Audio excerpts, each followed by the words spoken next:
Being a chartered manager means that you are a specialist in that area, and it means you've got all the skills to do the job to the best of its ability.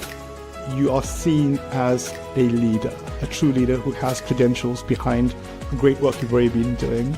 It's enhanced my understanding, it's enhanced my skill set, it's improved my mindset. It makes all the difference.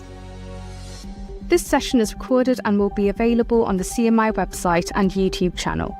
Join the conversation by using the live chat box for your questions and comments. We'll answer as many as we can during the Q&A. Good afternoon, everyone, and welcome to Sustainability Skills, Why Business Leaders See Them as Critical digital event. My name is Amelia, and I'm an event delivery coordinator at CMI. Don't forget to join the conversation by using the live chat box, and feel free to ask any questions you have for our speakers, and we'll answer as many as possible during the Q&A session. I'll now hand over to Pete Morton, board member, CMI Scotland Regional Board, to begin today's event. Okay, thanks, Amelia. Good afternoon. My name is Pete Morton, board member with CMI Scotland, and I'm delighted to be your host for today's event, Sustainability Skills, Why Business Leaders See Them as Critical. Thank you for joining us. We have participants from a range of organisations, sectors and professional backgrounds, all with an interest in understanding how sustainability is reshaping the skills and capabilities needed for effective leadership and organisational success. Today's session will explore a question that's become increasingly important for businesses of every size and sector. Why are sustainability skills moving from being a specialist area of expertise to becoming a core capability for leaders and employees across organisations? I've personally seen sustainability often viewed as something managed by a dedicated team or addressed through specific initiatives or programmes. There has been a definite shift in this, where it is recognised as something different for leaders or from leaders in the future. Whether it's responding to customer expectations, managing risk, attracting and retaining talent, strengthening supply chains, driving innovation, or meeting regulatory requirements, organisations increasingly need people who can think and act through a sustainability lens.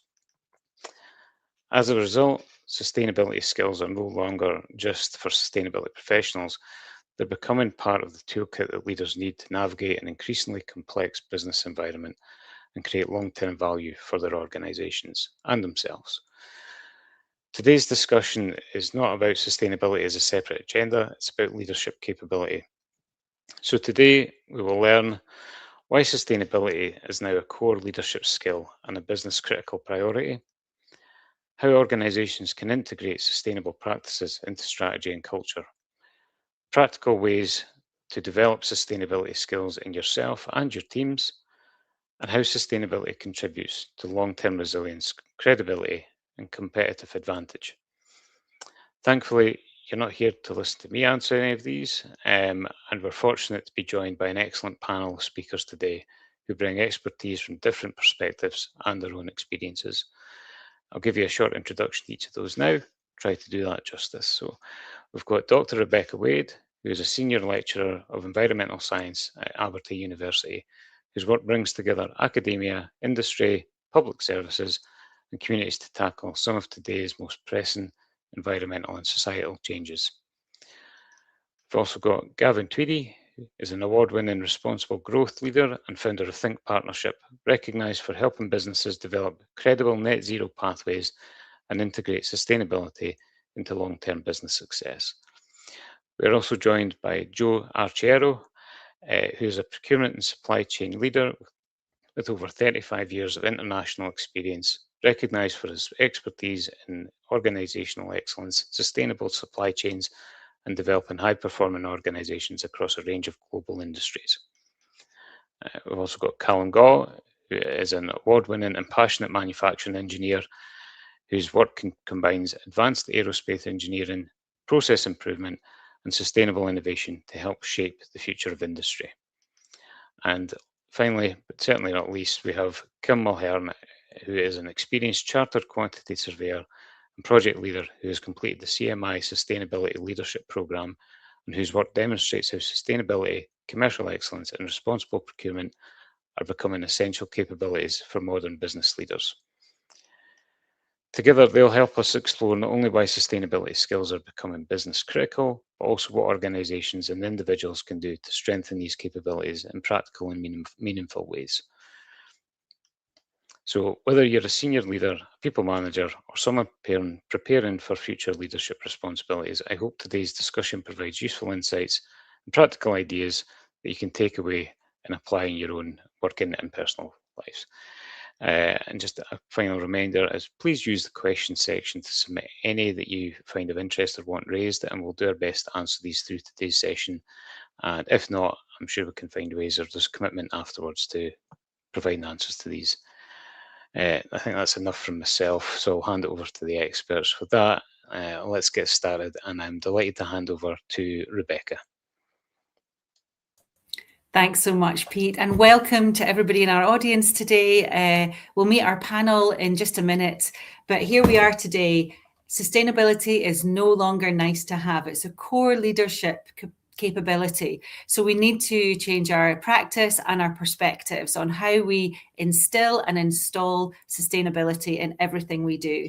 So we hope that today will be a thought-provoking session for you. We've got some excellent opinions and some really good questions already coming in from our audience. So please do think about what inspires you in today's session, and also keep those comments coming into the chat and the questions for our panel, because we'll have a chance to ask your questions at the end of the session. So just now, I'm very happy to introduce to you our panel. So please, if we could bring onto the stage our panel, Gavin Tweedy, Callum Gaw, Joe Acero, and Kim Mulhern. So welcome everyone to the event, and thanks so much for being part of our panel today. Thanks, Rebecca. Yes, welcome everyone. So we have a really amazing panel today, and we've got a fantastic audience as well for this CMI web event. So I'm going to start just with a quick question to each of you, starting with Gavin, then Callum, then Kim, then Joe. Is there anything that you'd like to add to the introduction about yourself? If you could just say hello to the audience and add one or two comments about yourself and your interest in sustainability skills development. Thanks. Gavin first. Hi everyone, it's great to be here. Thanks for joining us. Thanks Rebecca, Pete, for that good introduction. I've spent my career building products and businesses, and in the last 5 or 6 years I've been focusing on how we can create positive outcomes for people, for planet and organisations that last. So I'm here today to support the panel and share a few stories and insights that I hope encourage more people to lean in to sustainable and responsible practices in leadership. Because when it's done well, it can drive growth, it can build resilience, and it will create trust that will really connect people to your brand and your business. Thank you very much, Gavin. Over to you, Callum. Yeah, nice to see so many people joining. Thanks very much again for having me.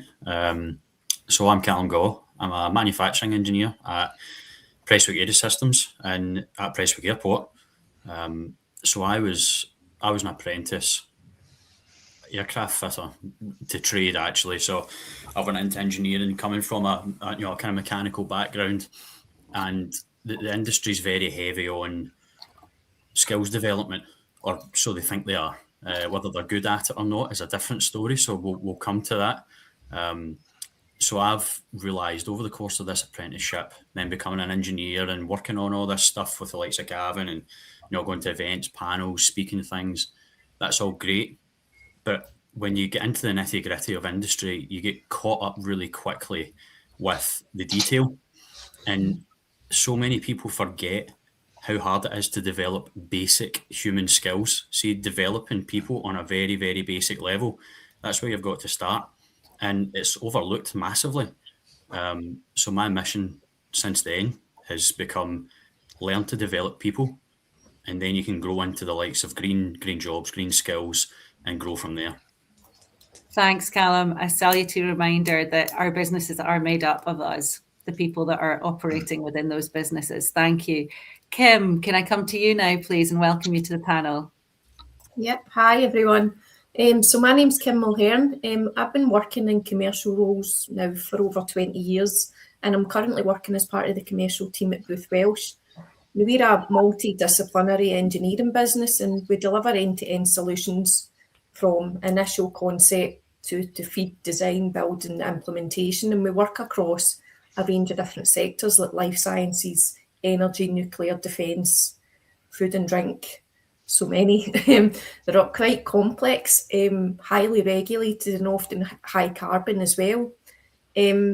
So with that, we really need to have a very big focus on sustainability within the business. So that's the reason that I've kind of get involved in the whole CMI programme and sustainability aspect. Thanks so much, Kim. A really good reminder about the complexity and interconnectedness of the things that we do, and also the environmental impact. And to you now, Joe, if you'd like to come in and just introduce yourself to the audience. Sure. Hi, really briefly, I started life as a scientist. I did a PhD in applied physics, worked in the nuclear industry. Then I joined General Electric in the 1987. I was there for 12 years and almost I ended up in Callum's business at GE Aircraft Engines at Prestwick. But I ended up joining the spirits industry for Pernod Ricard.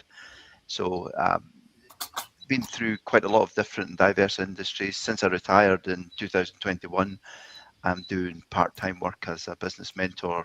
So I've now worked from 2-3 people, startup businesses, all the way up to the biggest company on the planet, GE. And ultimately what Callum said, and I think what we'll come to in the process of today's discussions is businesses don't do business with businesses. People do business with people.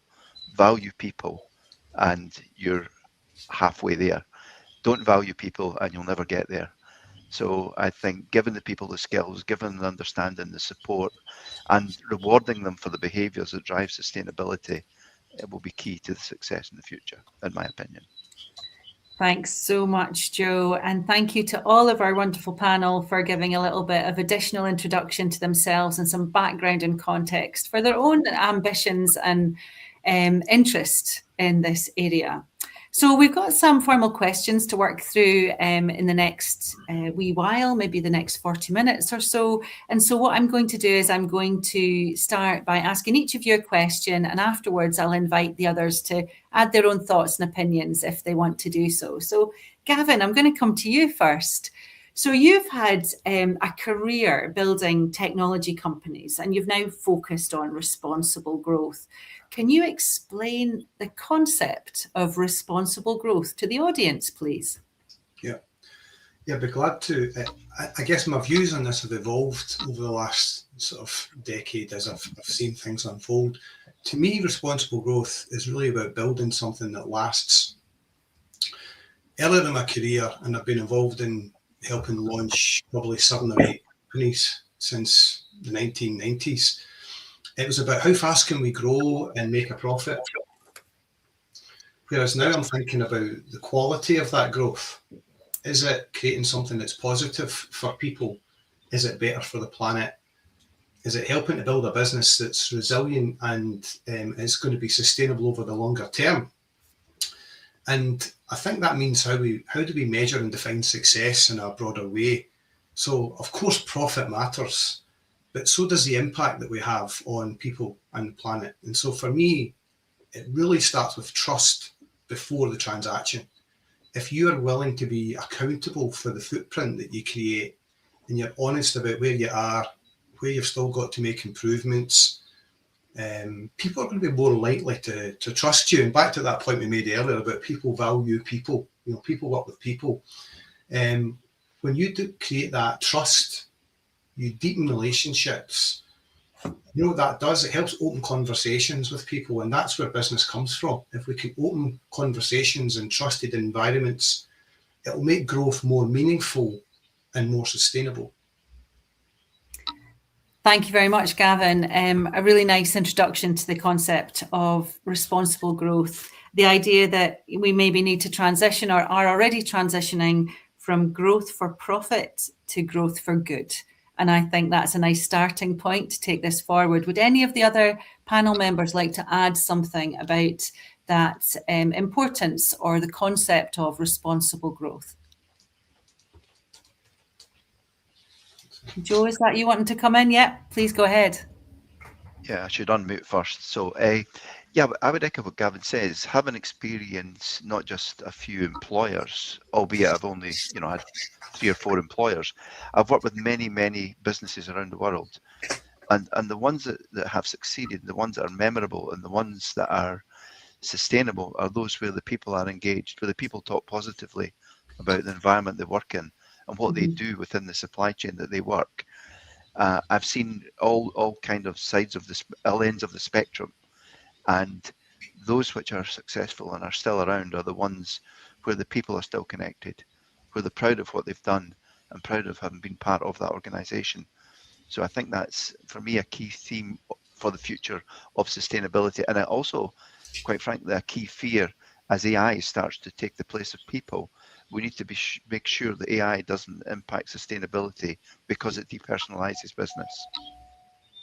That's a really nice point to bring that in. And I know that CMI have just recently hosted an AI live webinar session as well. So if anybody's interested, I'm sure you can go back and pick up on that as well, just in keeping with these live topics that CMI are addressing. So thank you, Joe, for that. Did anyone else want to come in, or will I move on to the next question? I'll maybe move on to the next question then. And this one's for you, Kim. So Kim, you're an experienced quantity surveyor at Booth Welsh, integrating engineering specialists and regulating industries like nuclear and defence. You gave us a bit of an introduction to yourself earlier. So I'm really interested to ask you, what signs are you seeing that sustainability is becoming a must-have for your clients? The clearest would probably be that I really think it's moving into the business critical zone. In highly regulated sectors like nuclear and defence, we're seeing a lot more compliance, assurance and transparency that are non-negotiable. And once it actually becomes contractual, auditable and embedded really in the risk and delivery, then it really does stop being optional. It's quite fundamental now in terms of it's just as critical as safety, security and compliance. And we've even seen it coming into like contracts and procurement where we use the NEC quite a lot, which is across majority of industries now, construction and engineering. And there's a new clause been included in there, so X29, and that is all around sustainability. So it's no longer just a narrative, it is actually contractual, measurable and actually enforceable. Thanks very much. It's a really important point, isn't it, in terms of what's the demand from clients for these elements. So does anyone else from the panel want to pop on and say anything about that? I think, Gavin, maybe you're ready to say something. Yeah, I was just going to sort of say that there's more standards coming to the fore. So in different sectors now, we're seeing different frameworks emerge where businesses need to demonstrate that they're walking the talk, and we will discuss that further in the panel. But that NEC clause that Kim spoke about is a great example of that. Businesses are having to demonstrate that they're compliant through ratings as well. So we might talk later about things like EcoVadis. Lots of companies will insist that you have a minimum EcoVadis score of 45 to 50 in order to be a supplier. So just to get on the supplier list now means you've got to have a credible strategy. Indeed, that's great. Any other comments from the panel? Otherwise, I'm going to move on to a question for Callum. All right, Callum. So thank you again for your introduction earlier and for that emphasis on the importance of people. Callum, you progressed from a teenage apprentice to representing Scotland on sustainability at an international event. Can you describe your journey and how that has influenced your life and career? Big question. Let's see if you can give us a concise answer. Yeah, that's quite philosophical if it wants to be. So I suppose the starting point would be the actual background to me. I grew up, went through school, a bit of an arse, frankly. I was never that interested. People weren't that interested in me to an extreme degree. Capable, just couldn't be bothered, which is fine because there's a vast majority of people like that.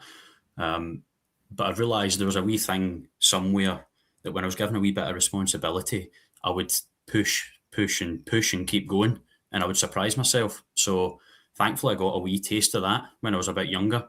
So I started as an apprentice, and we get sent on this program, which I'll come on to at some point.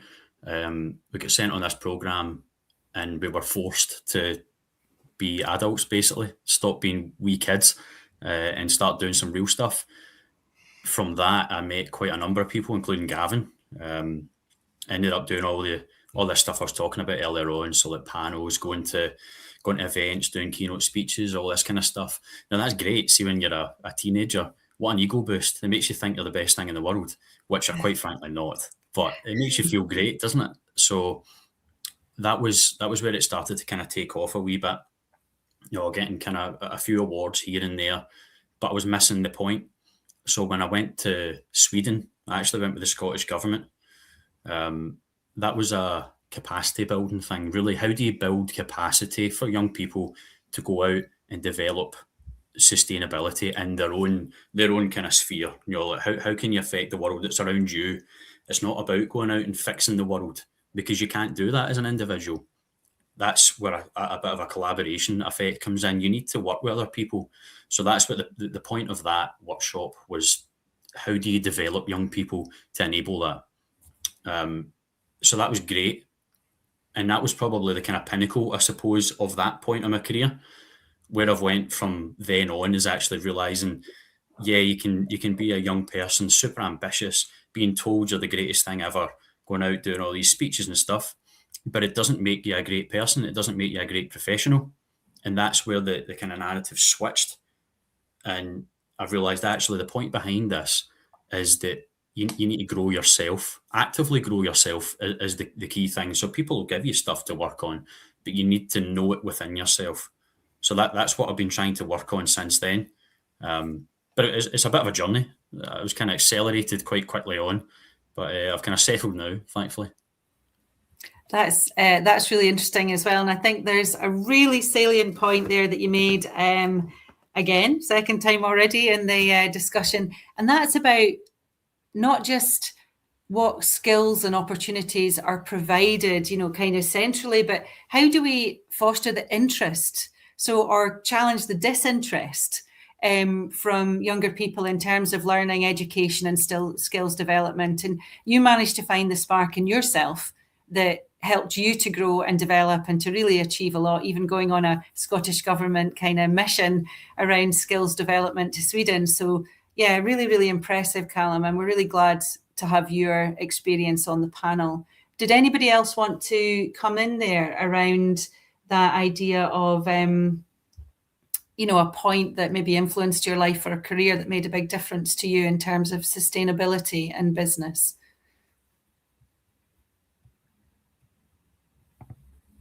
Maybe have a wee think about that, and we can maybe circle back to that at the end, because I think for all of us, you know, it's maybe been a continuum of smaller things. There's maybe one or two bigger things along the way that have made a really big difference to us. I think everybody on the screen here today has a real commitment to it. Now, Joe, thank you. Would you like to pop in on that one? Yeah, I mean, I go back to my days working in General Electric in the 1990s when we thought we were the greatest thing on the planet. You know, we were the biggest market cap business in the world. We had the CEO of the century. And then we bought a company called Kidder Peabody, who were an investment house. And we had one bad guy called Joe Jett, who did some rogue deals and got us more headlines by doing that single act than the whole of GE's history. And it nearly finished the company. I mean, we had a real rough time. And that was a massive wake-up call to understand that, you know, even a company with such governance and such scale and, you know, precious cargo as GE was in those days, it could be sunk by one stupid act and one thing that just got under the radar. So that was a real big wake-up call for me. So it kind of created a radar for me for the rest of my career, looking out for those things which can really negatively impact. And what you really need to think about is, depending on where you are in the organization, if I lose my job and I'm 45 or 50, my kids are in university, you know, my kids are dependent on me, I'm paying a mortgage, I'm not the only one who's going to be out of work. There's a whole bunch of people in different circumstances. So it was about trying to protect the business you work for by doing the right thing. That was a real big lesson back in the 90s, I guess. And that's the collective responsibility coming out again, isn't it? And it's a real ethical and moral kind of business sense that you need, or just social sense that you need in terms of trying to do the right thing and have the right message. So thank you for that, Joe. And while you're on the stage, I'm going to come to you for the next question. So you've told us a little bit about how you've operated at a global scale throughout most of your career. You've just given that big example about GE just there.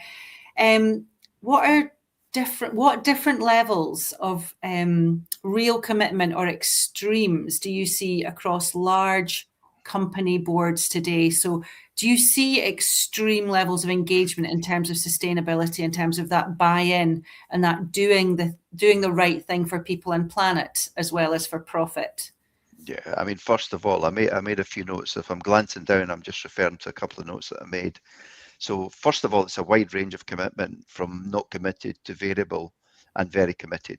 I've seen all of them, and I won't name the negative players, but there's a fairly large UK petrochem business, which, as some people might know, scrapped their commitment to increase renewables by 20-fold, by 2030 to focus again on fossil fuel production.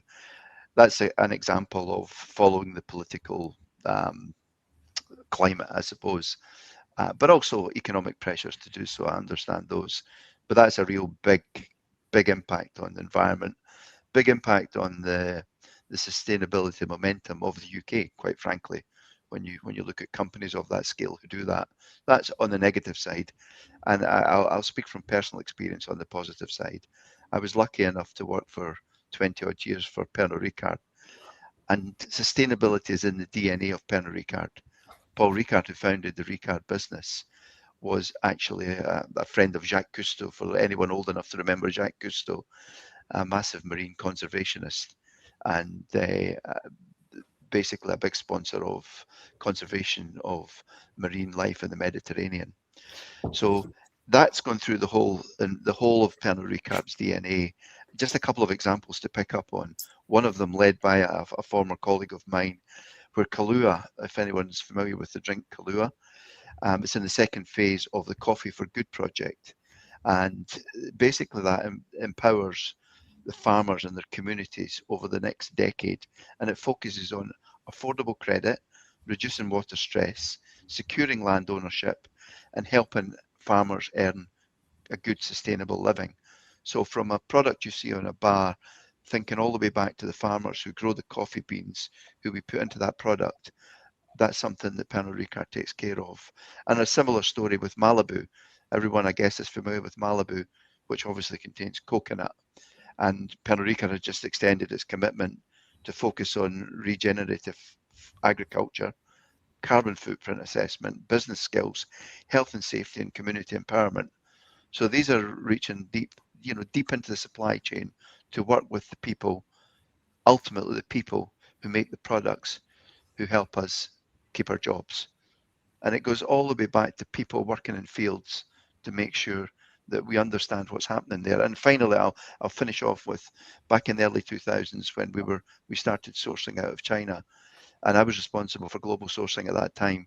And I insisted on visiting every factory, seeing all the documents of all of the workers, going to the dormitories where the workers stayed and using the toilets and eating in the canteens where they ate before we would give them any kind of chance of a contract.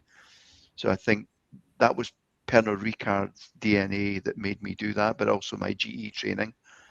And I think ultimately that's a great example of walking the walk. Someone in the chat mentioned walking the walk. You need to walk the walk. It's no good just reviewing a contract and saying, yeah, we believe there's an auditor in China who said that's okay.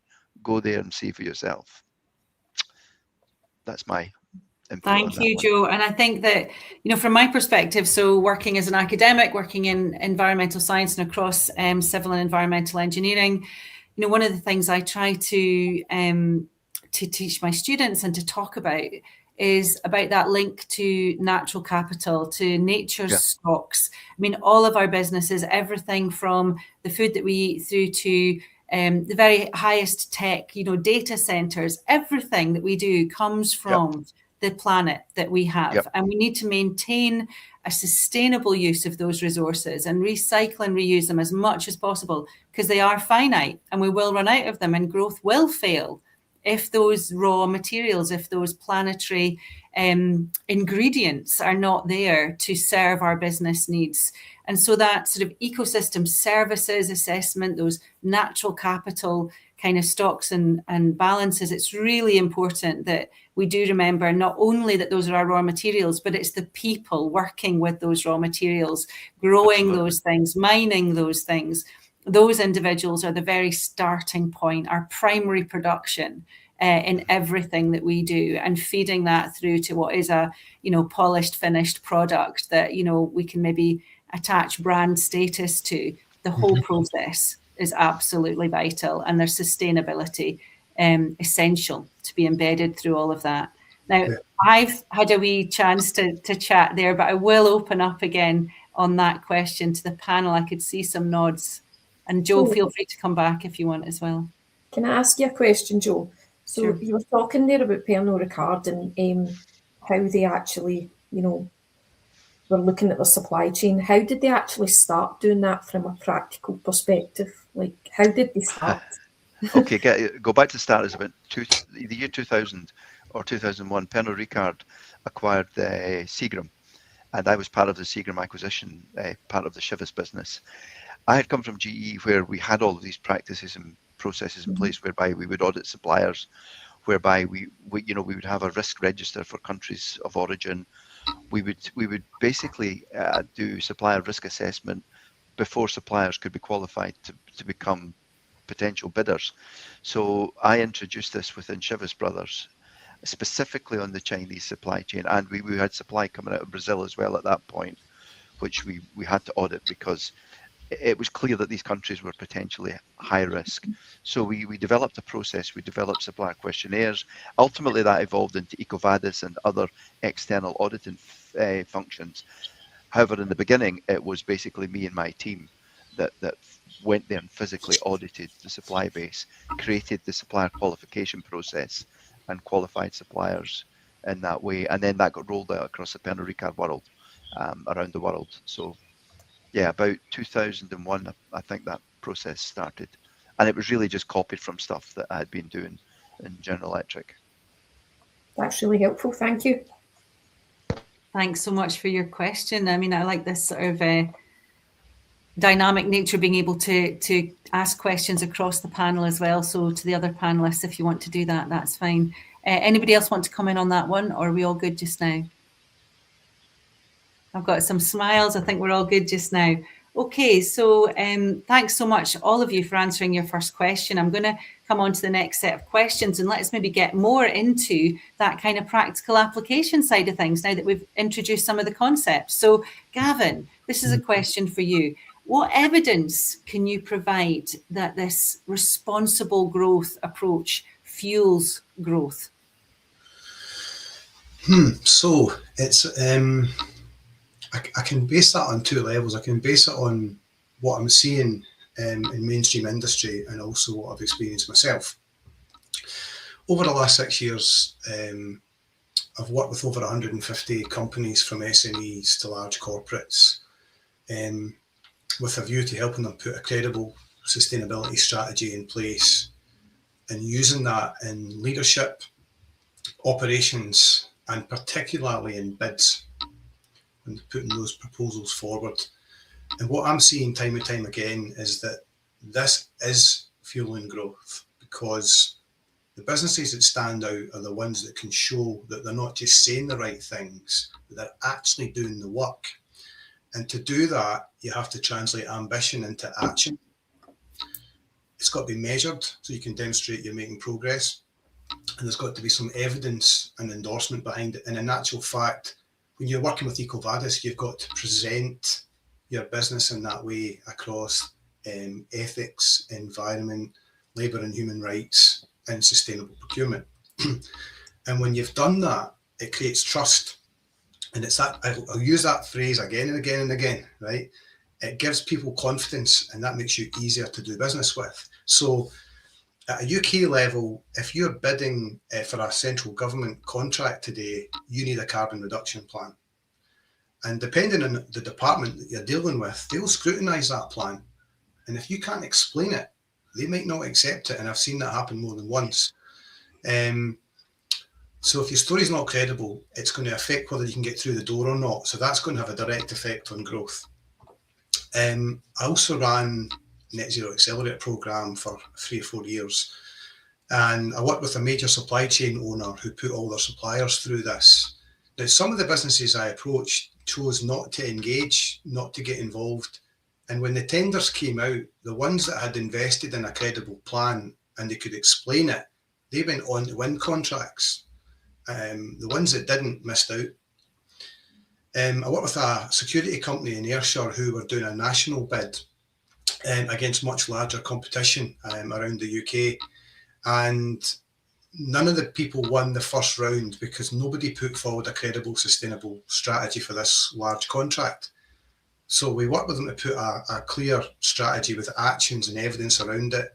They put that forward and they won that contract. Now, for them, a business in Scotland winning a national contract that against much larger international competition was significant because it gave them the bandwidth to grow, and it created 50 jobs, which is quite significant. The last one was a multinational electronics firm came to us a few years back who had been removed from a procurement framework because their carbon plan wasn't seen as credible. People said there's nothing tangible in here. So we spent a few months to help them strengthen it and resubmit it, and that got them back on the supplier list. So for me, the evidence is very real that when sustainability is credibly delivered, it's measurable and it's embedded, it will build the trust, it will strengthen how competitive that you are in the market, and that is what will support growth. And hopefully there's a few people on the panel might have some thoughts to echo that. Yes, it's not just a tick box exercise. It has to be something that really is authentic. Would anybody else from the panel like to just chip in on that sort of evidence for sustainability and responsible growth fueling growth of our industries just now? Yeah, I'd say that there's certainly a lot more KPIs included within contracts now, which are linked to sustainability. So even while you might put in a carbon plan, you have got things that you need to fulfill throughout the duration of the contract, and you actually have to meet them. And if you don't meet them, then there's a penalty for not meeting them. It might be that you're thrown off the supply chain, but it might just be that you're not getting the same amount of value that you originally anticipated for your business as well. So it's definitely, I think, embedded in there a lot more. It's not a one-off anymore. That comes back to some of our discussion earlier about, seeing that demand from clients, doesn't it, Kim? So yeah, thank you for that. And Joe? Yeah, and the last role I had was in procurement within Pernod Ricard, and the way in which we analysed the bids changed quite significantly. The scoring that we attributed to the different inputs into the bids were more heavily weighted in sustainability. In fact, health and safety, sustainability became the red lines. If you didn't meet the criteria at that level, then your bid just wasn't taken forward. But if you did get past the hurdles, then the portion of sustainability in the scoring increased over time, so that we did, in fact, towards the end of my time, award business not on price but on sustainability on a couple of big contracts. One really big contract where the incumbent lost a lot of business because they just weren't delivering the sustainability promises that they were making. So there was a significant change. That's 2021. So obviously things have moved since then. Even then, that was still an important consideration. Well, I think the contributions from the panel, thank you, Joe, have really helped to forefront some of that evidence for the actual headline for this session, which is that sustainability is no longer a nice to have. It's not only a core leadership capability, but it's a business critical capability. And we need to be able to evidence that we're walking the walk as well as talking the talk. So thanks again for everyone's inputs on that question. I'm going to come to you now, Kim, again, and just to ask you the question. So we know that we've been talking about skills development, sustainability skills development. So how much internal sustainability skills development is needed, in your opinion, to sort of future-proof our businesses? Is it light touch? Is it ongoing? Do we need to take a sledgehammer to this? Where are we at, Kim? What's your opinion? I would say that there's probably a capability gap really within the industry and across the world, to be honest. And a lot of businesses are really just trying to still get a basic understanding of things like carbon reporting and contractual clauses. But I do think it needs to be a continuous upskilling, and it needs to be embedded across the whole business, from the boardroom right down to the delivery van getting out the door. It can't really just be siloed, because it is touching every aspect. So commercial, engineering, procurement, delivery, it doesn't just sit with one specialist. So it does need to be built into everyday decision makings. And in order for it to do that, you need to have various people with various skill set across the business actually trained. So it's really about future-proofing your business. It's not a one-off, and it shouldn't be thought of like that. Absolutely not. And do you think that you talked about the capability gap? Can I just bring you back in, Kim, on that? So that's an acknowledgement that the gap's there, and that we do need that embedding across all parts of our business in order to be able to achieve the goals that we have. But so what's the action? What's the solution that we take in order to try and close the gap? I mean, you probably need to start with apprentices, graduates, and start building the skills in there at the very base level. But then there is a lot of people already in businesses that are maybe at a medium level or a higher level in the business, and all of those people don't have any sustainability training. So it's really trying to get it across the whole breadth of the business.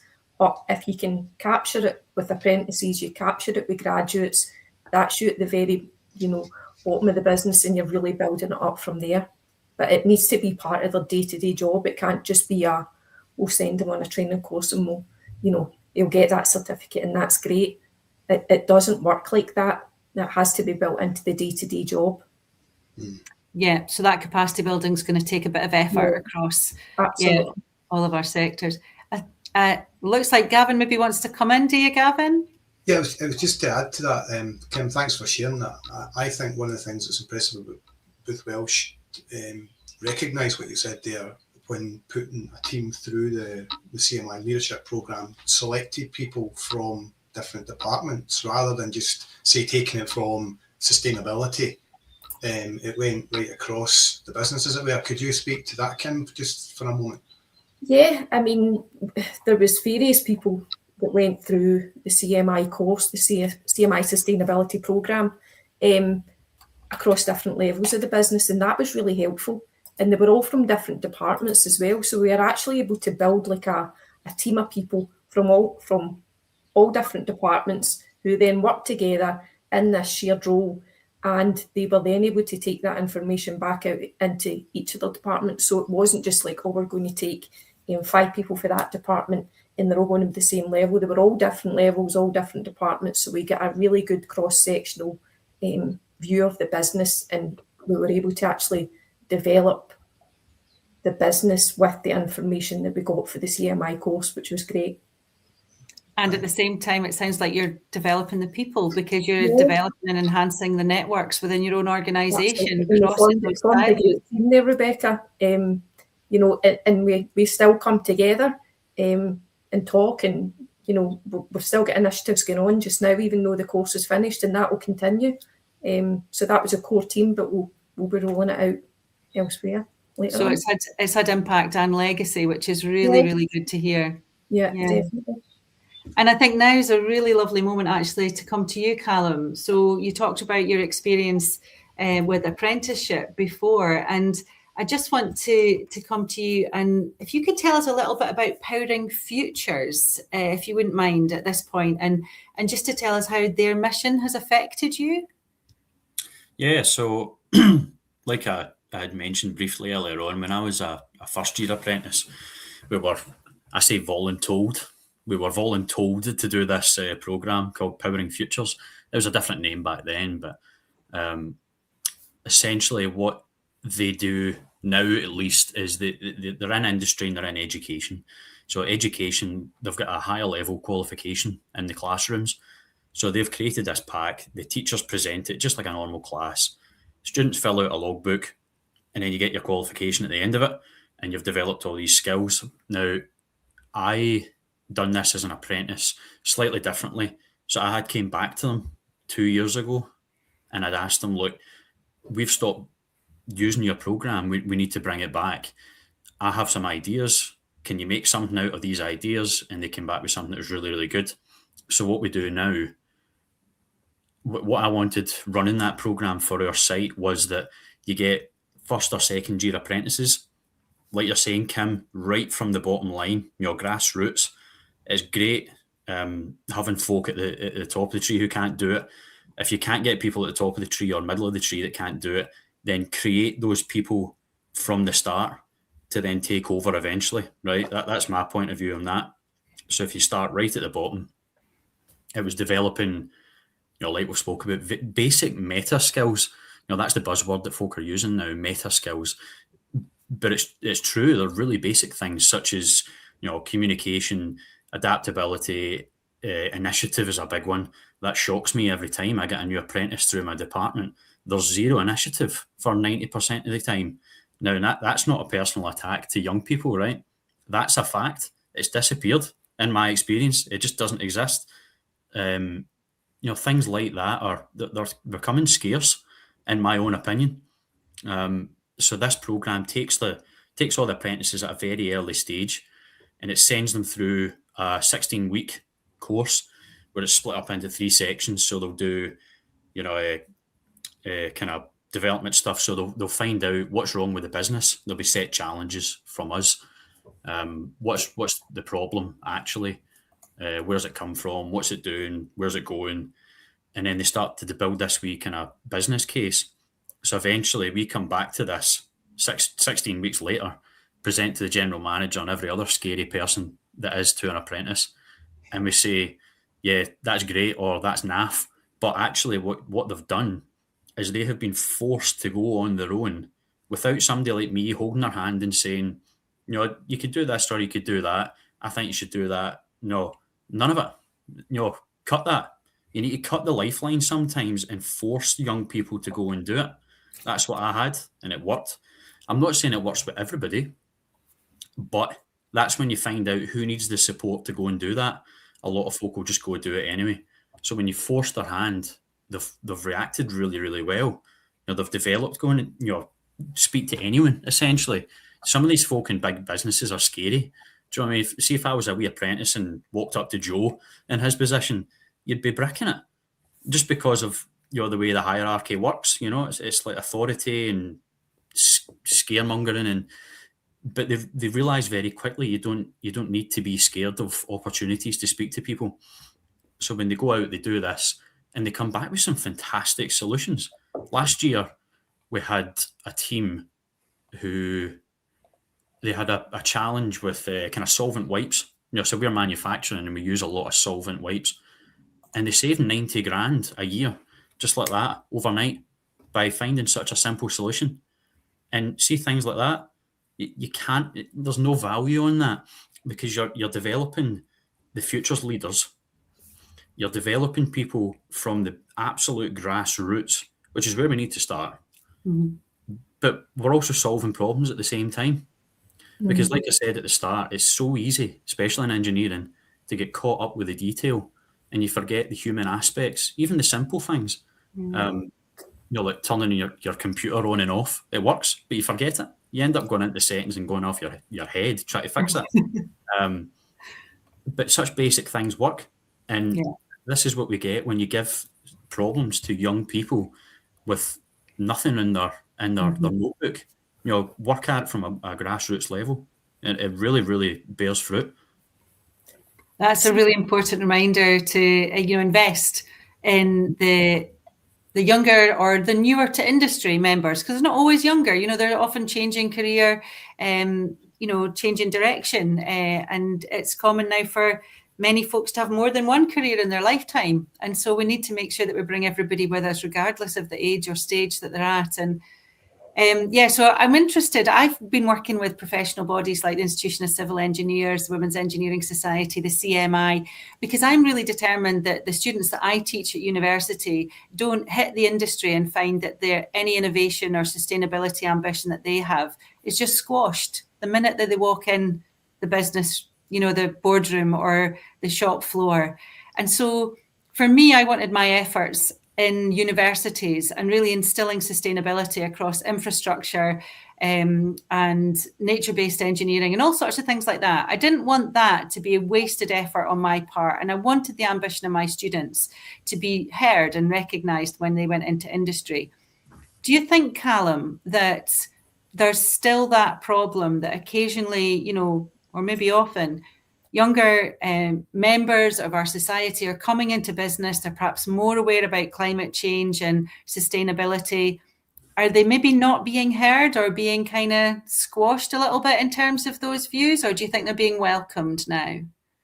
Yeah, it's a fantastic question. I think, having spoke to quite a lot of people across different businesses, it seems to be when businesses now run programs like this or attend panels and speak to young people, it's generally a token gesture. And it's kind of here's our apprentice that likes to talk for half an hour about what they've done and what we're doing, but there's no effect. Do you know what I mean? It's pointless. I think there's a big ego thing. Now, that's just a human thing. There's a very large ego when you get to a certain point in your career or you get to a certain title. There's a wee bit of something in the back of your head that says, I know more than you. Why should I listen to your ideas? So that's always going to be a problem. Let's be realistic.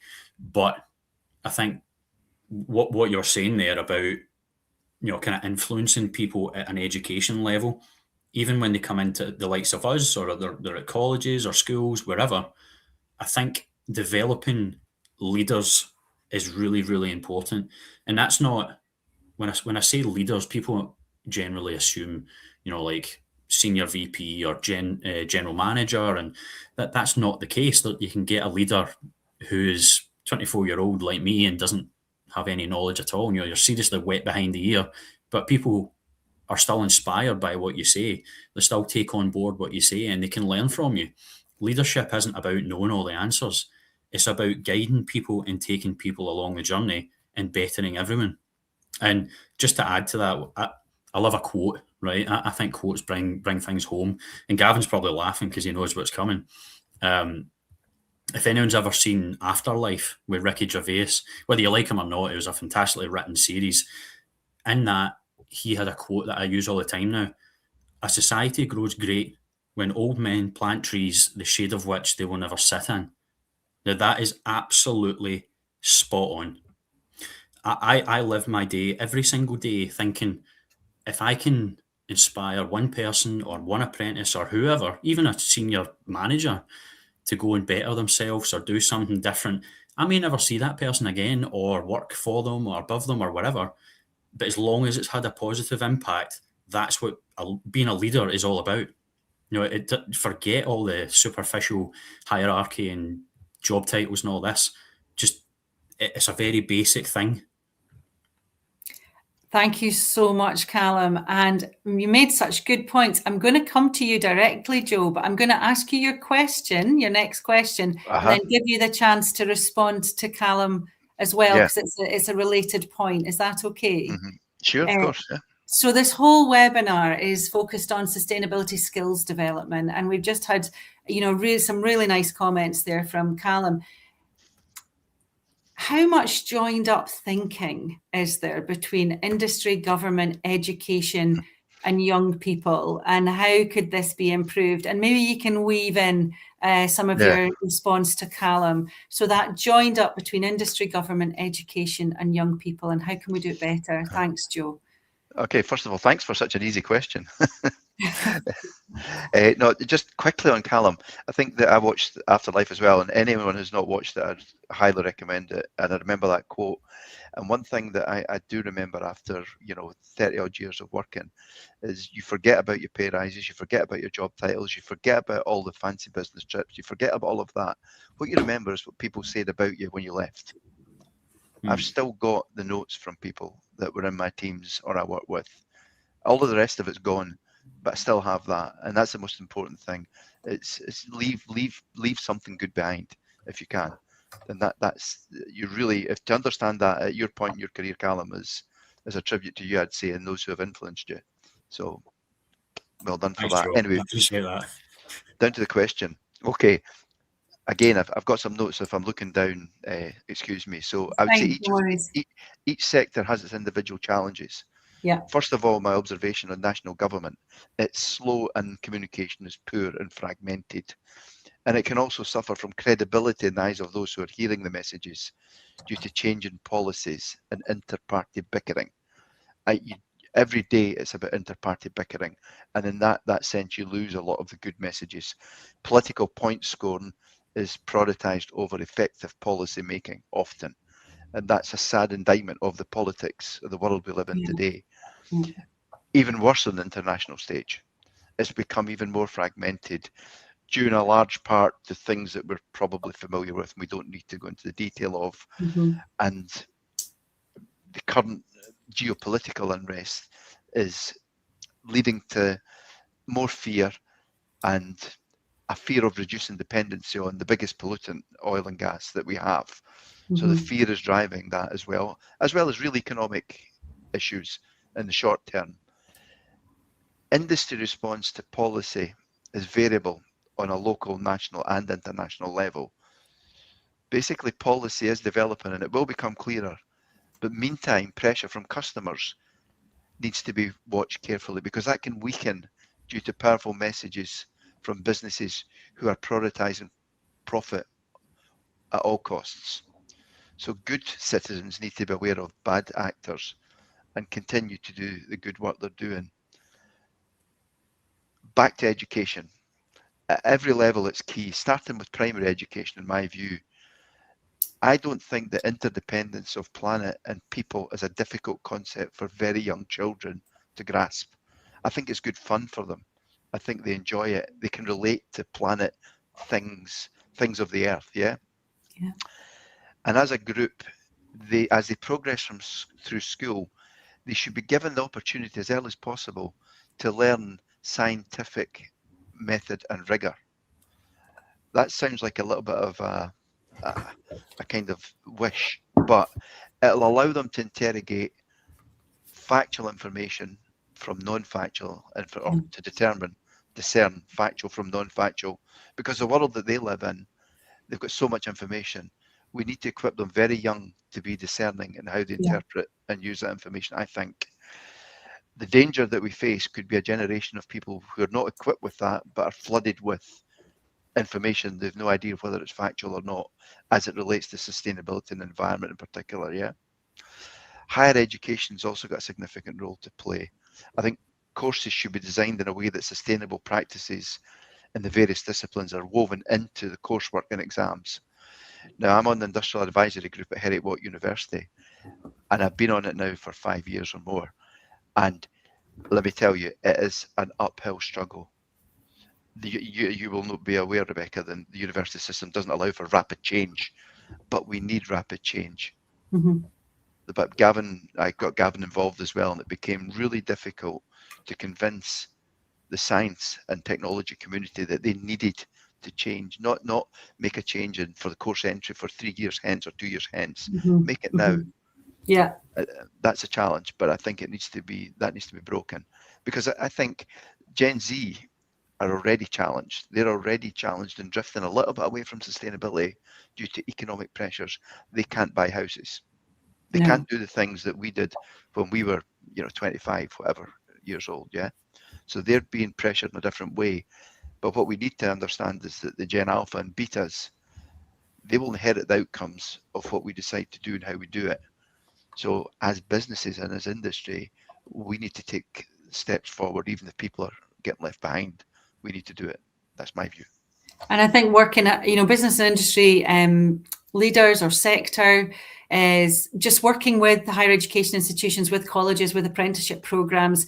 We really value at Abertay University, we really value our industrial liaison group and the insight that they give us. And I know that we can sometimes change our indicative content really quickly, and we can add case studies in and things like that. So make sure that they're part of the learning experience.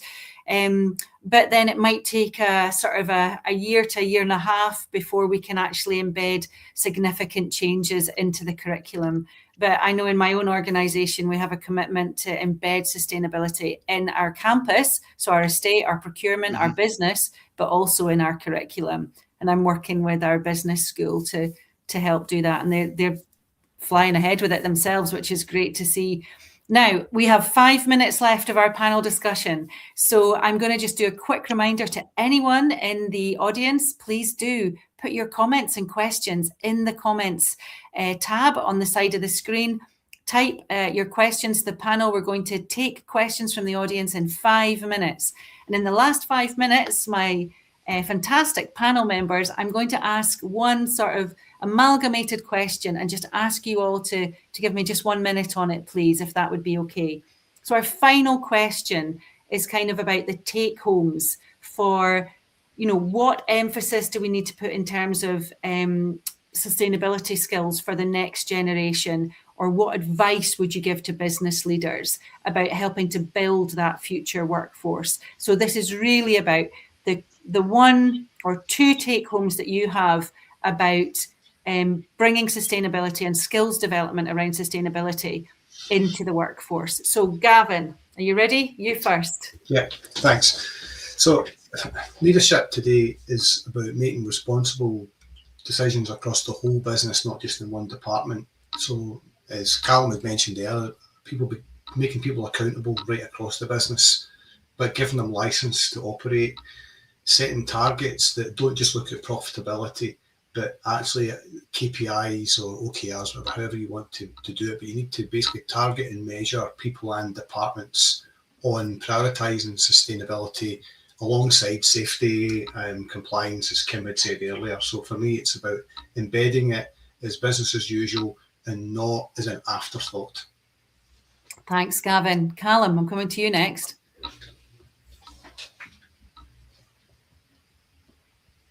Oh, you're on mute. That'd be a good start. There's That's 20 better. seconds done That's already. better. We want to hear your voice. Yeah, so just labouring on what I've already said, really, I think it's, from my point of view in skills development, it's really quite simple. Employers now rank innovation and creative thinking above actual technical capabilities. So what we've done with our apprentices, just as an example, is they've learnt their trade, but they've learnt the soft skills as well. Yeah. Developing both at the same time is absolutely key, because there's no point being good at your job, but you can't speak to a team of people. It doesn't work. They don't marry up. So develop the whole person, not just the professional.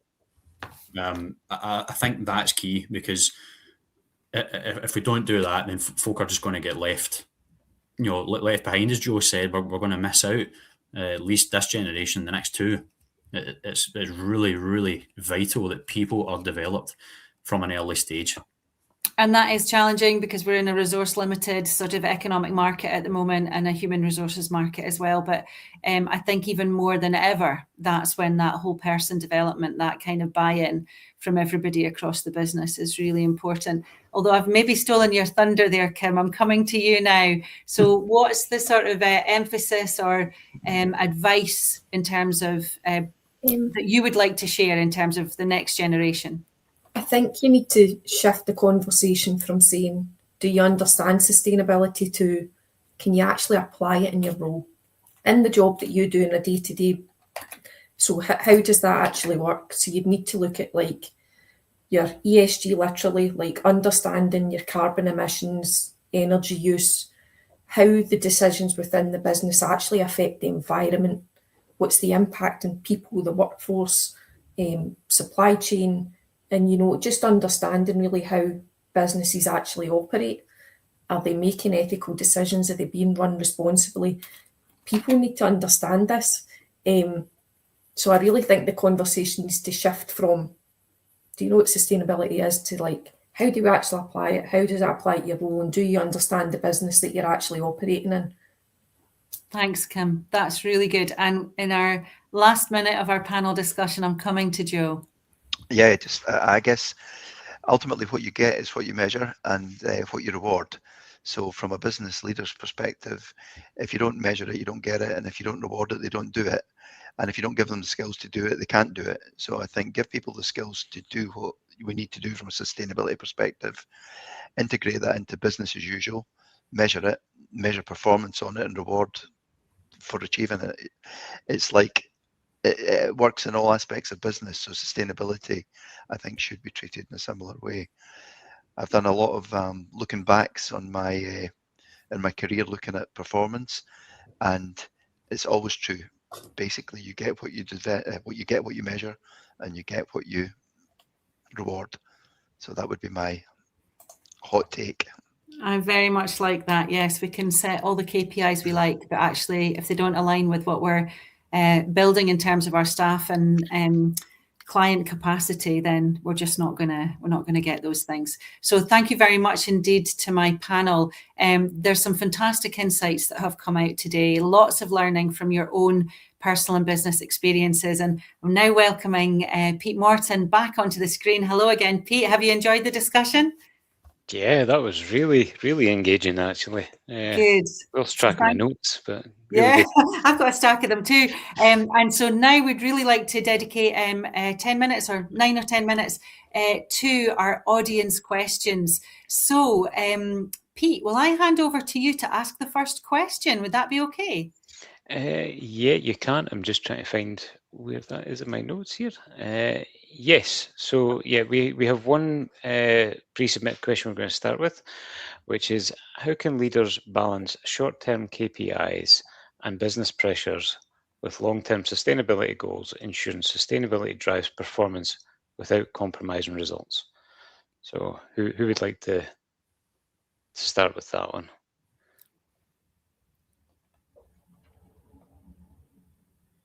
So that was about the short-term business pressures and performance targets against those longer-term sustainability implementations. Does anyone want to come in on that? I mean, Joe, it sounds like actually from your experience, you might be able to comment on this. Would you mind coming in? Yeah, I don't mind actually, but the key thing about KPIs and my biggest learning on KPIs is it used to be a situation where you'd budget at the beginning of a year, you'd set the KPIs and that's what had to be delivered. Meantime, the world changed. And back then it changed more slowly than it changes now. The key is to be able to adapt KPIs to the situation that you find yourself in. So, I can remember when I joined the spirits industry, first coming from GE, I got my KPIs and my objectives. And 6 months into my objectives, I was going to go past them. I was going to deliver them all. And I was going to deliver all the things I needed to deliver. And I sat down with my boss for my 6-month review. He said, you need to hold back, we need something for next year. And I said, no, we don't need anything for next year. We just deliver it and go. And we'll reinvent ourselves in a month or two. Today, that's so important. So to be hung up on annual budgeting processes and KPIs is not going to be the way to succeed in the future. You have to be adaptive and you have to change and you have to keep on top of what's going to happen or someone else will. And that would be my biggest input on this. Adapt. Thanks. Yeah, thanks. Does anyone else want to come in? Yep, I'm happy to add a couple of words to that. Just agree with Joe that this is not something that you should be thinking about once a year annually, but leadership teams need to be discussing this continuously, as Joe says, to adapt, because you need to be constantly looking at what's coming towards you in terms of changing market conditions, legislation. This is just part of managing risk. It's just broadening the way you think about risk and risk mitigation. Thanks so much. Sorry, Pete, I jumped in there. Would you like to come back to that, or will I go ahead and ask the next question? No, that's fine, Rebecca. I'll let you unless any of Kim or Callum, did you have anything you wanted to add? No? Yeah, Kim? Just really that perhaps the KPIs should also be inclusive of sustainability. Sure, you know, if you have your sustainability goals broken down and included within your KPIs, then they do become part of it, and you're continuing to work on it. It isn't just out in the future; it's continuous.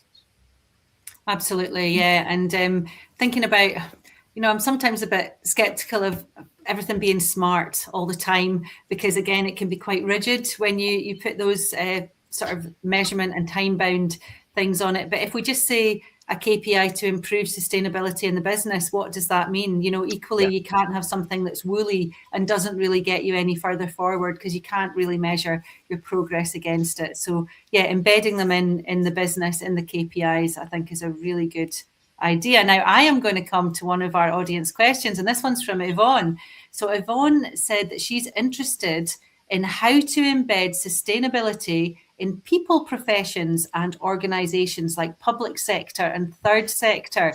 Now, I know we've got some people on the panel that would be able to address this. So how to embed sustainability in people professions. Gavin, can I ask you to start on that one? Yeah, well, the way I would say it is that 80% of emissions are introduced at the design stage. So it doesn't really matter what sector you're in. If you start to think about how as an organisation can we look to design out emissions, design out waste, design in circularity and circular practices, design in community wealth building and social impact. If you actually sit down and you think about the footprint that your organisation has, who do you do business with, what's their footprint in the world, you may indirectly have a large footprint because of the people that you choose to do business with. So I think it comes back to just thinking about what is the footprint, and just consider what I've just suggested there. Imagine translating those into KPIs on a departmental or on a project level basis. What can we do materially to try and design out waste and emissions and design in circularity and social impact? If you start to think in that way, they become performance measures that can sit alongside things like profitability, quality and safety. Thanks, Gavin. Does anyone else want to address that question about embedding sustainability in people professions? Yeah, Pete. Yeah, sorry, I know I'm not essentially part of the panel, but as a host, but just that touching on public sector there, I can definitely, especially from the input from the panel during the session, especially some of the items that Kim and Callum touched on there about bringing that in, and the investment of as a people-centric sector is starting early on, and getting the youth in there through apprenticeships and otherwise, and letting that mature through the organisation. I've certainly seen that with other areas, and I could see that as being a definite driver going forward. Is starting early and letting it mature. And I can't do justice to the quote that Callum quoted. I'll misquote it, but it definitely chimes a bell with this question. Thanks. And I'll give my sort of maybe facilitator's privilege and make a comment as well. And that was something that we discussed as a panel actually earlier this week when we met. And what we know from worldwide surveys is that, about 83% of the people in the world really care about sustainability. They think climate change is real and they want to see action about it. But those same people think other people don't care about it. So in people professions, in public sector and third sector, I think it's really important to start the conversations, within your organisation and out with your organisation, with your clients, to find out, how much do you care about this, and what do you think we should be doing about it? And did you know that I care about it too? So those messages that we've heard in today's session about businesses are made up of people do business with people. If we know what our values are, our shared values are, we're much more likely to successfully work towards them. And the data that we have, I'll come to you in a minute, Callum, or in a second. The data that we have suggests that people really do care and they really do want to see action. And from young people, we know that students want to see at college and at university, they care about it and they want to see it forefronted in their curriculum, regardless of what subject they're studying. So we know that there is a personal as well as a business demand for this kind of action and for this closing the capability gap and enhancing our sustainability response. Callum. Yeah, just on that, obviously we were talking about that at the start of the week, that 83% compared to 70 odd who think that 83% doesn't exist. Yeah. It's a bit like pointing the fingers at each other, really. I Yeah. think the key point in that for me is, whilst we're developing the skills and the actual mindset, a very, very key point is teach people to take ownership. Because what has been riling me up throughout this full week at work for other reasons is lack of ownership of things. Now, Right. everybody experiences it, but it's taking responsibility for things you care about. That is number one. If you've got the mindset behind you and you've got the guts to go and do something, do it. Otherwise, it's not going to happen. Nobody else is going to do it for you. I think that's a key point from my own opinion. Just to well, that's great. So what you're basically evidencing there is that you've got your own personal values. They align with your business values, and you're going to push them forward, and you're going to make sure that they happen, and you're going to take ownership of that. And I think by starting conversations and understanding those where our personal values overlap with our organizational values is really, really important in terms of people professions. Because often, the public sector and third sector, they're not in high paid roles. They're there because they care about what they do. I am in education because I care about what I do. So yeah, please do have those conversations and work together on those shared values. So Yvonne, I hope that's answered your question. We might just have time for one more question, Pete, before we go into the closing part of the session. Do you want to just request a very quick response to another question? Yeah, no problem. Keeping in mind the time, very quick response if you can. So next question is from Joseph. Got learning from the panelists' insightful experience. What advice would aspiring industry leaders be open to that facilitate upskilling, engagement, and career opportunities? Who wants to do the quick response to that one? No pressure. Did you have your hand up, Joe? No, I'm not sure. No, I'm trying to kind of make sure I understand the question correctly. So what advice would aspiring industry leaders be open to that facilitate upskilling, engagement, and career opportunities? But I mean, the short answer hopefully would be any advice, any constructive advice. Quite frankly, yeah, because as a leader, one of your key responsibilities is to listen and to make sure that people who are not speaking are also heard. So one of the key things I learned over many years is sometimes the person who's the quietest has the most to say. So encouraging that input from those who are not inclined to come forward and be bold. So, any advice, there is no such thing as bad advice. There is only advice that isn't appropriate at that moment, perhaps. So the importance of listening. Yeah. Thanks for that reminder. Quickly from the other panelists, please. Gavin, did you want to come in? I'd actually say that I don't think enough people spend enough time thinking about working on their business. They spend so much time working in their business. Look up, right, and go back to when you started your business. What were your values when you established your company? Go back to asking yourself, why are we doing this? What's your why? And how connected is your business today to your why? And I think if people can take that time to step back, they can say, maybe we're strayed off course. Yeah. What's our North Star? And are we still holding true to it? Thank you so much.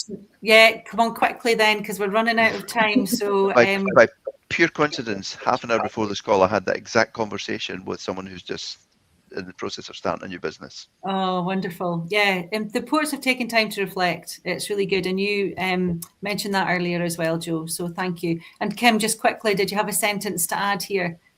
Yeah, it was really just about, my point was just about people staying curious and embracing continuous learning and seeking opportunities. Really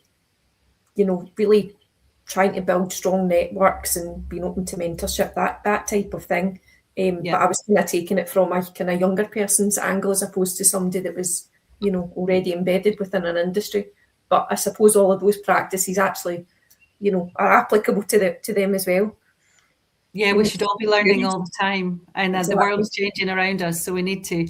So, folks, I think, and I hope, Joseph, that's answered your question. We're going to need to wrap the audience Q&A session up there. In a moment, we're going to hear from Gavin with just a few reflections on today's event.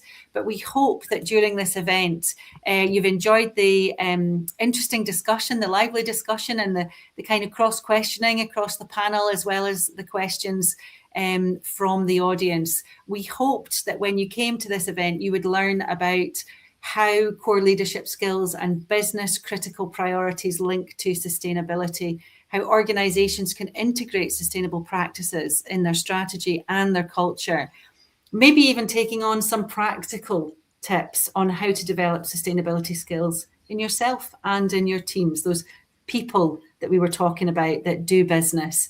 And finally, thinking about how sustainability contributes to long-term resilience, credibility, and competitive advantage. So over to you, Gavin, if you wouldn't mind just to wrap us up on some of the key takeaways. Thanks.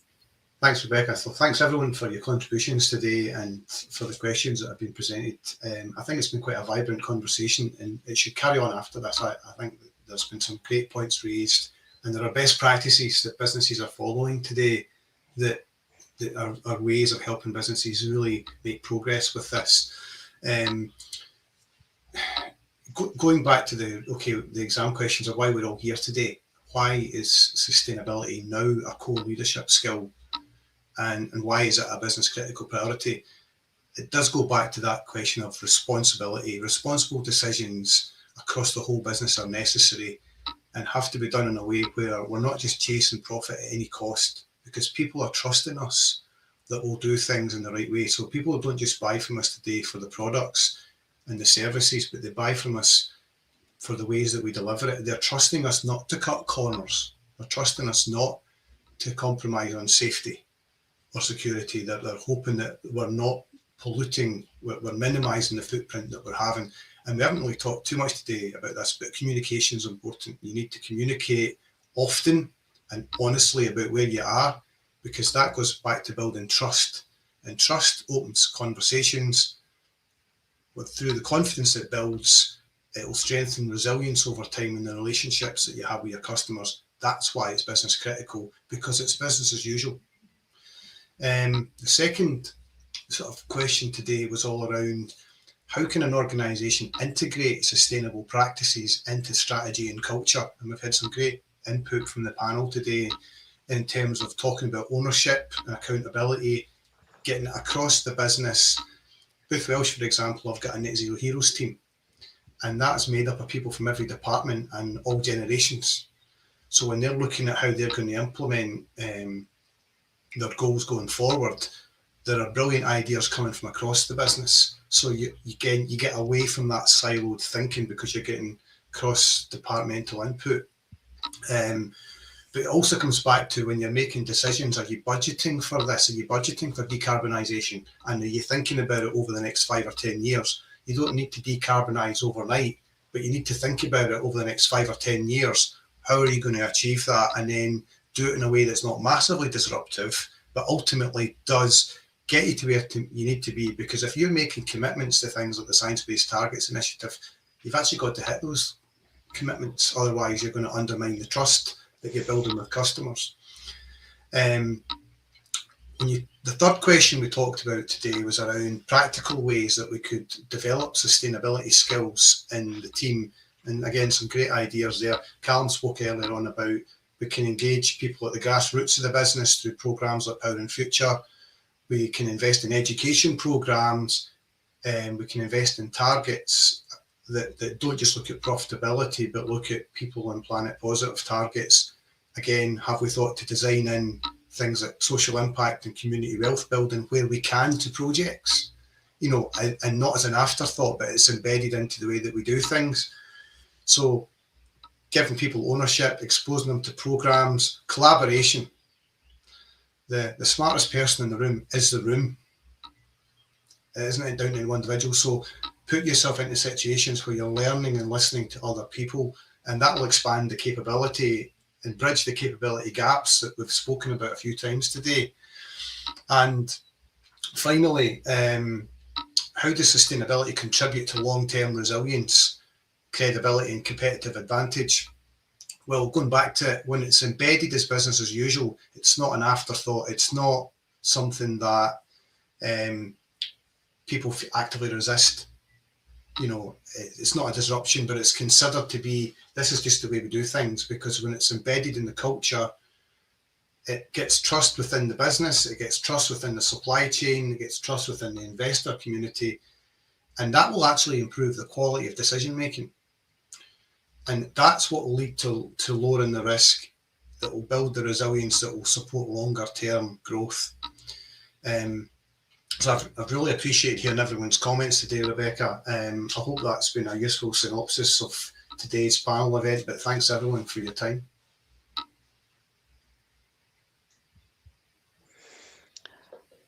Okay. Thank you very much, Gavin, and right on time. So I think that, you know, the context, the big context, the global context that we're working in is that, you know, whether you're an individual or you're a national business or a global business, we all have one home. It's planet Earth. It has finite resources, and it requires us to communicate and collaborate to make sure that we can have a future on this wonderful blue and green planet that is furnishing us with all of these amazing resources that enable us to have a life on this planet. And our business, our growth, our happiness, our health, our security all depend on us working together to maintain that lovely privilege that we do have. So we can all do our own individual little bits and pieces, but we can push for that business critical attention to sustainability as well. I'm going to hand over now. I want to just thank you all from my own perspective for being fabulous panelists today. I've really been interested in your insightful comments and responses to those questions. So thank you very much to all of you, to Gavin, Callum, Kim, and to Joe. And I'm going to hand over now to Pete to just close the event as we head into the final few minutes. Thank you, Pete. Yeah, thank you, Rebecca. I think Gavin, yourself there just summarised the event really well. I don't think I could do it justice beyond that, but just given we have a minute, I'll give my own personal reflection on what that gave to me over that excellent session through yourselves. Is what struck out to me is that importance of people and emotional intelligence, that requirement there for people to accept that there needs to be change, accept that they need to change, and be open to that, especially when you're looking at, as we touched on, apprentices and development. It's certainly something that needs that focus on it and attention. But I'll just get closing the event. But like you're saying, Rebecca, I'd like to thank each of you for your attendance today and your input and sharing with us with your experiences and your knowledge. So Callum, Joe, Kim, Gavin and Rebecca, thank you very much for that. It was an excellent session, very enthusing for a lunchtime. That's been highlighting my week so far anyway from a lunchtime perspective. But thank you for that. And also thank you to our attendees for today for coming along and those especially that provided the questions. I don't know if we got through all of them, but I know there was a commitment. Gavin, you were happy to receive any questions we didn't get to and provide a response afterwards. So perfect. Thank you, Gavin. We'll look to address those after the event. But other than that, thank you to everyone's involvement and thank you for coming along. I'll hand over to Amelia to close the event off now. Thank you. And that is it for today's session. Thank you to Pete, Rebecca, Gavin, Callum, Joe and Kim for your insights and expertise. Please stay tuned to hear more about CMI membership, and thank you all once again for joining us. Don't forget, as a CMI member, you can find the latest management and leadership insights at managers.org.uk.